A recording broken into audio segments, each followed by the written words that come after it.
My generation, the baby boomers born from 1945 to 1965, are known for their tradition-breaking radicalism.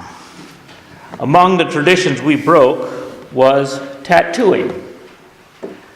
We are the least tattooed generation of adults alive today. Almost all of our fathers wore mementos of World War II on their skin. To us, tattoos were passé.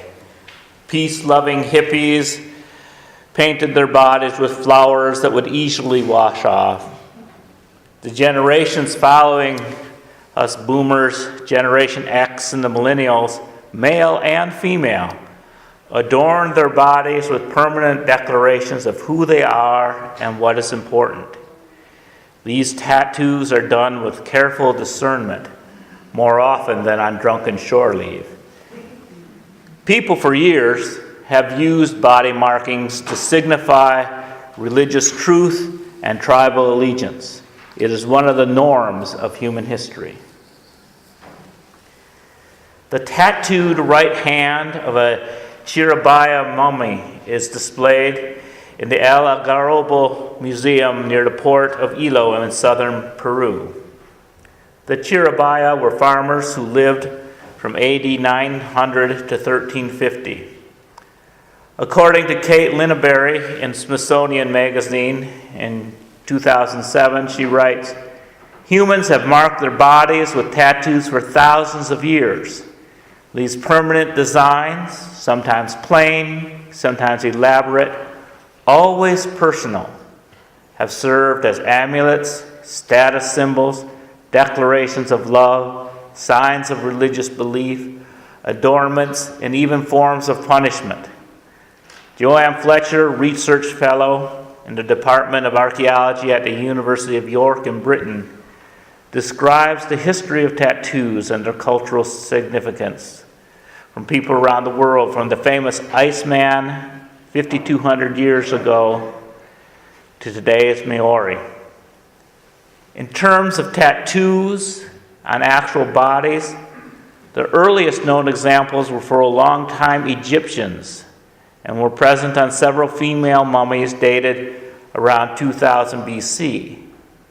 But following the more recent discovery of the Iceman from the area of the Italian-Australian border in 1991, his tattoo patterns, this date has been pushed back further thousands of years when he was carbon dated to around 5,200 years old.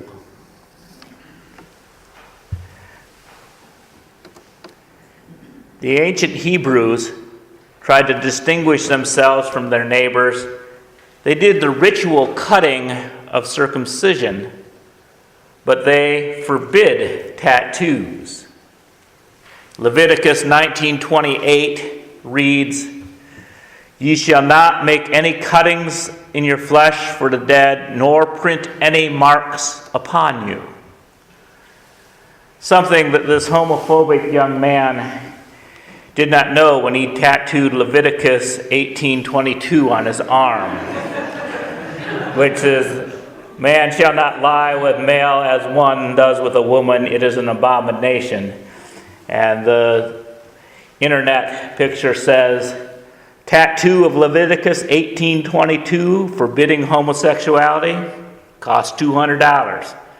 Not knowing that Leviticus 19:28 forbids tattoos, priceless."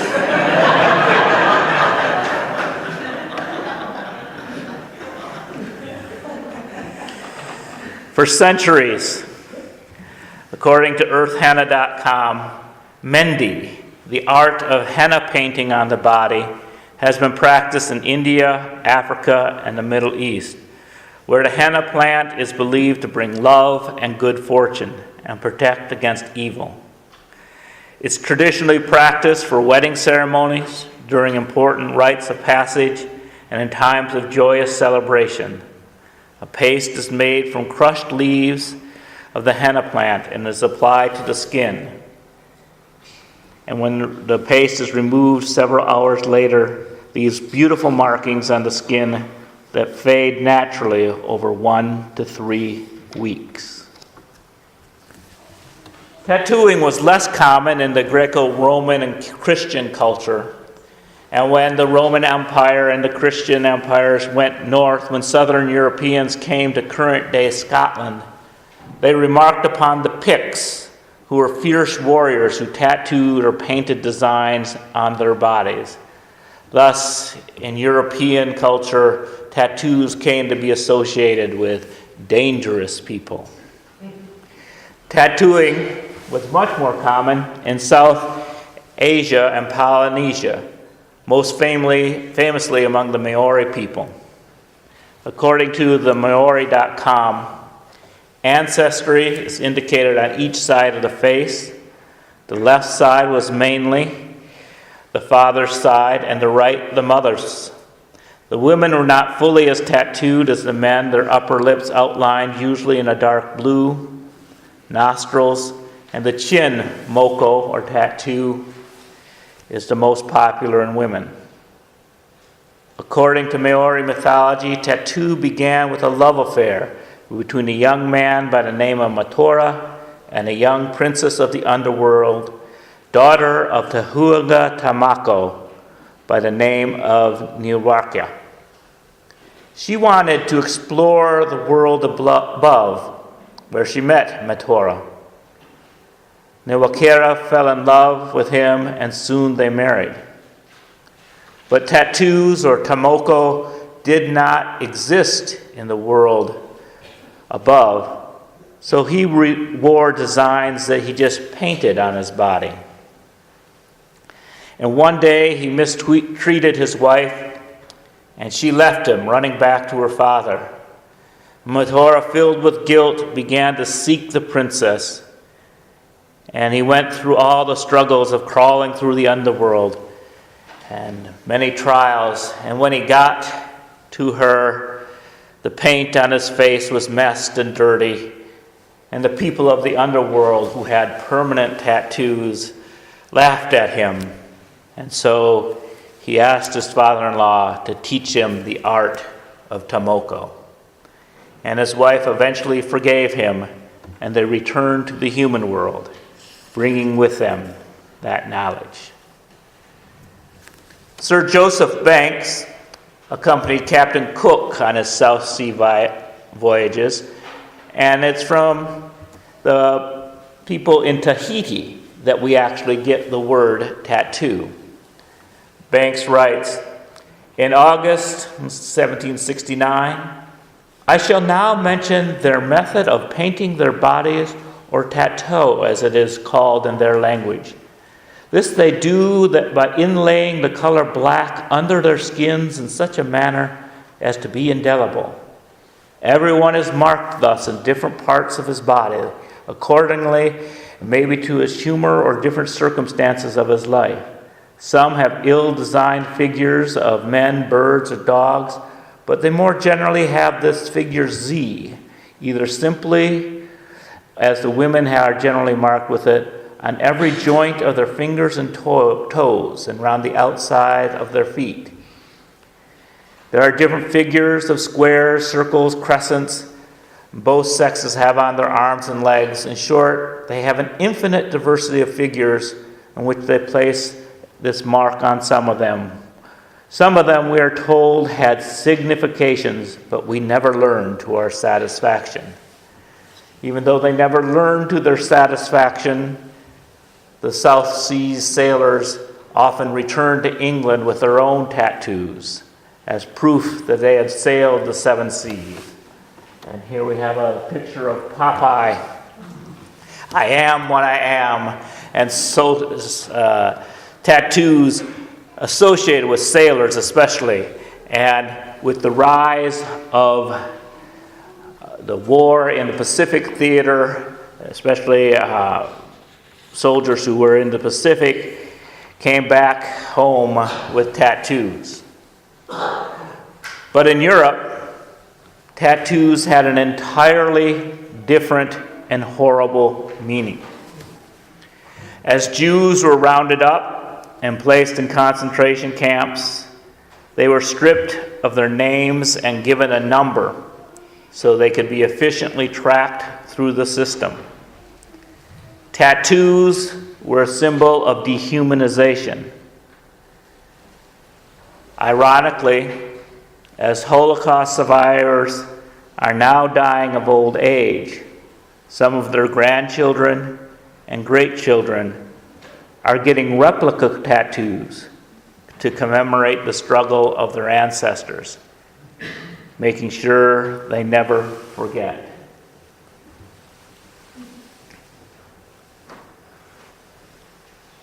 So reasons people get tattooed are wide and varied.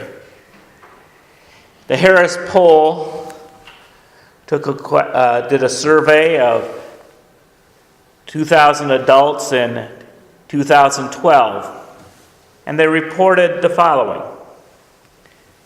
1 in 5 U.S. adults has at least one tattoo.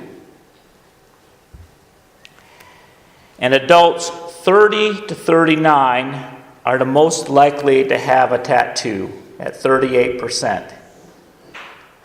30% of those in their 20s has come in second, and maybe that's just because they haven't found the design they want yet.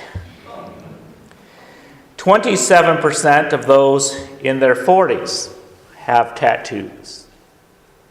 And then it drops off precipitously. Only 11% of baby boomers age 50 to 64, and just 5% of those who are 65 and older. And I imagine most of that 5% are among men who are 75 years and older, born before 1930. And so would have had the World War II experience. And for the first time since the question has been asked, women are slightly more likely than men to have a tattoo, now 23% versus 19%. Among those with a tattoo, most have never regretted getting a tattoo. And 3 in 10 says it makes them feel more sexy. And 1/4 says having a tattoo makes them feel rebellious. Now I wonder if that will still make people feel rebellious when the majority of people are tattooed. The children of our tattooed millennials will probably have clear skin just to get back at mom and dad.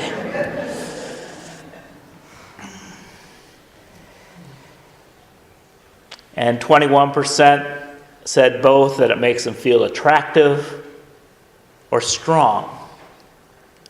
I think just the process of going through being poked and saying, I survived that, is probably an event in itself. And 16% said it made them feel spiritual. Some people have sent me pictures of their tattoos, and they may identify themselves after the service to you at coffee hour. But since this is going up on the web, I'm not going to put their name out for everybody to know. One person writes,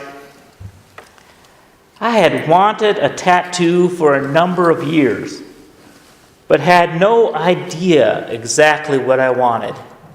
I kept thinking something cute and whimsical, and I'd looked at lots of designs and other people's tattoos over the years, but I was never inspired by any of them. I had no idea what I wanted, or even for that matter, why I wanted one. About 14 or 15 years after the initial starting to look, I was leafing through a catalog of imports from Ireland when I saw a wood carving that immediately transferred into a tattoo in my mind. But it still wasn't quite right. My father was born in Ireland and always felt closer to that side of my cultural heritage, what with the fairies and the wee folk and the magic of it all. The beauty of intricate Celtic knots was my preferred symbol of eternity, and the Celtic knotwork and the design was in a diamond shape, a diamond being my birthstone. After playing with the design and giving it much thought, the diamond, the Celtic knotwork, was the perfect frame for a spiral to be placed in the middle, a symbol of the journey within to find the divine. And voila, my very own tattoo was born. I took the design to a well-respected tattoo artist in Hammond, and we worked up the color to shades of blue for the knotwork and more tribal looking to me, with a blue spiral overwashed with orange-red fire.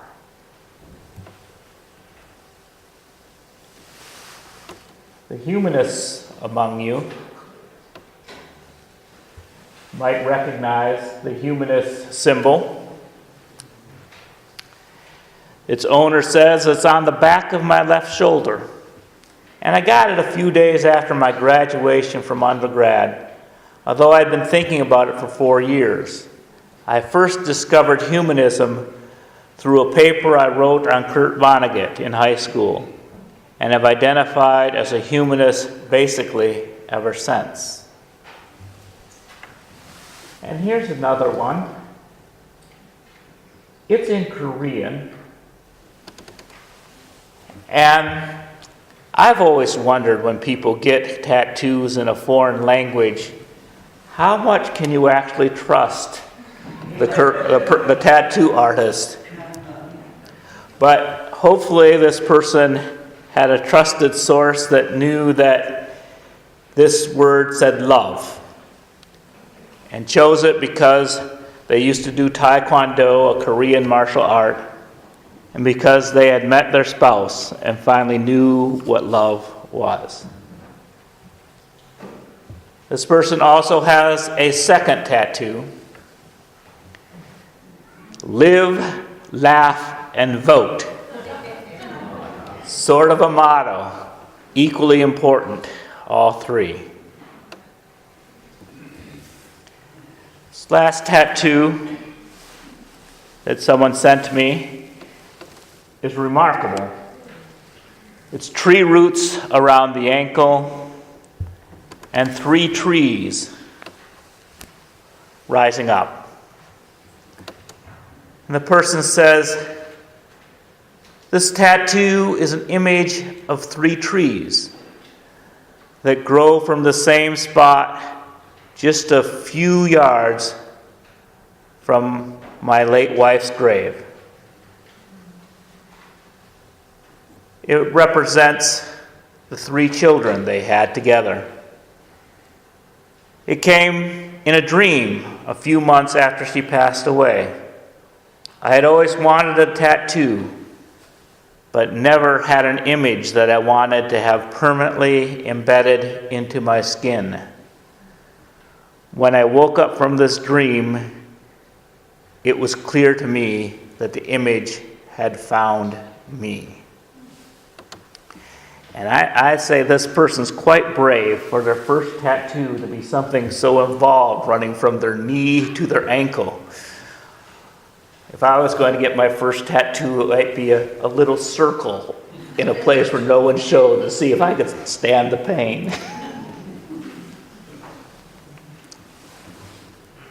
This last tattoo is a tattoo for all of you.